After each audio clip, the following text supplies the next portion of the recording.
আসসালামু আলাইকুম আরহামতুল্লাহি বারাকাতু। আজকে আমি বড় একটা ভিডিও নিয়ে হাজির হলাম। প্রথমে আমি এখানে নিলাম ভেন্ডি, আলু, টমেটো আর কাঁচামরিচ, পেঁয়াজ, যা সবজি লাগে আর সব নিলাম। নেওয়ার পরে সবগুলো সবজি আমি কেটে নিমু একে একে। প্রথমে আমি আলুটা চুলে কাটিয়ে নিছি, এরপরে টমেটোটাও কেটে নিলাম। আর এখানে আছে বিম বা কেউ আমরা সৌদি আরব পাঁচুলিয়া আর অন্য দেশে কী থাকে আমি জানি না, আপনারা জানলে অবশ্যই কমেন্টও জানাইবেন। আর কাঁচামরিচগুলো কেটে ধুয়ে নিলাম। নেওয়ার পরে আমি আলুটাও কেটে টুকরো করিয়া নিমু, লম্বা লম্বা করে সাইজ করিয়া করিয়ে নিয়া বাদে আমি যে টমেটো তৈছিলাম টমেটোটাও কেটে নিমু। এভাবে সব সবজি আমি কাটিয়া নিমু। আর যে পাঁচুলিয়া না বিম নাকি তা হয়, আর ওটাও আমি সুন্দর করে বাছিয়া ধুইয়া কাটিয়া তো নিলাম।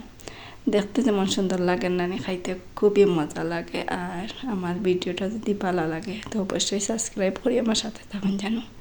আর আমি পেঁয়াজ আর রসুনটা এভাবে একটা পেঁয়াজের মেশিন আছে, এগুলোতে আমি ব্লেন্ড করে নিলাম, কিংবা আপনারা চাইলে শিলে ফাটায়ও পাঠিয়ে দিতে পারেন। আমি এখানে 4 টুকরো মাছ নিছি। মাছও যে দাম সৌদি আরবের, আমি 1 কেজি মাছ আনছিলাম 35 রিয়াল বাংলার, কমপক্ষে 1400 টাকা। বুঝক্কা মাছ খাইবা নি না কিতা খাইতা, সৌদি আরবের মাছ তো খাওয়া যায় না। এমনি তো এটা সাগরের মাছ ভালো লাগে না, আমরা বাংলাদেশের মাছ কত মজা খাইতে। যাই হোক, রান্না বান্না কমপ্লিট করি।